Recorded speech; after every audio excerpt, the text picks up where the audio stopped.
At ang anghel na nakipag-usap sa akin ay bumalik, at ginising ako na gaya ng tao na nagigising sa kanyang pagkakatulog.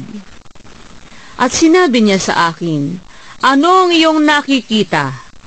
At aking sinabi, "Ako'y tumingin at narito isang kandelero na taganas na ginto na may tasa sa ibabaw niyaon.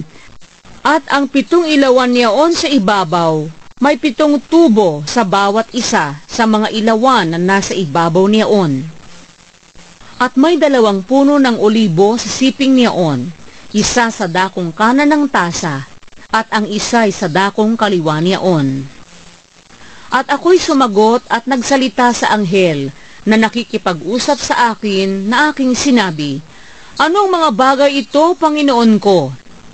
Nang maggagayoy, ang anghel na nakikipag-usap sa akin ay sumagot na nagsabi sa akin, "Hindi mo ba nalalaman kung ano ang mga ito?" At aking sinabi, "Hindi, Panginoon ko."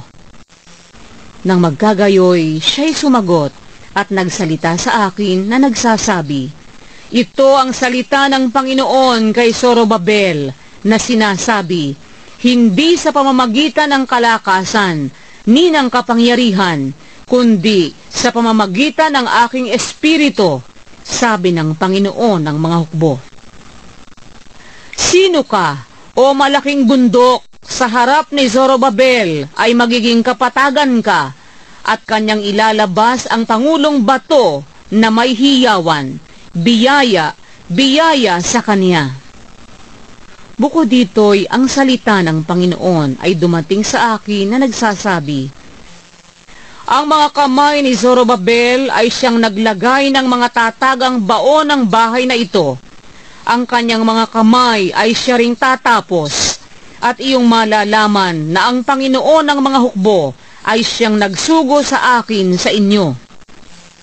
Sapagkat sinong nagsihamak sa araw ng maliliit na bagay, sapagkat ang 7 ito ay mga gagalak, at makikita nila ang pabatong tingga sa kamay ni Zorobabel.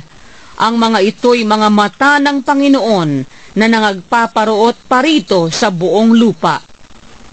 Nang magagayoy, sumagot ako at nagsabi sa kanya, "Ano itong 2 puno ng olibo sa dakong kanan ng kandelero at sa dakong kaliwa?" At ako'y sumagot na ikalawa at nagsabi sa kanya, "Ano ang 2 sangang olibong ito na nasa siping ng 2 gintong padaluyan na dinadaluyan ng langis na ginintuan?" At siya'y sumagot sa akin at nagsabi, "Hindi mo ba nalalaman kung ano ang mga ito?" At aking sinabi, "Hindi, Panginoon ko." Nang maggagayoy, sinabi niya, "Ito ang 2 anak na pinahira ng langis na nakatayo sa siping ng Panginoon ng buong lupa."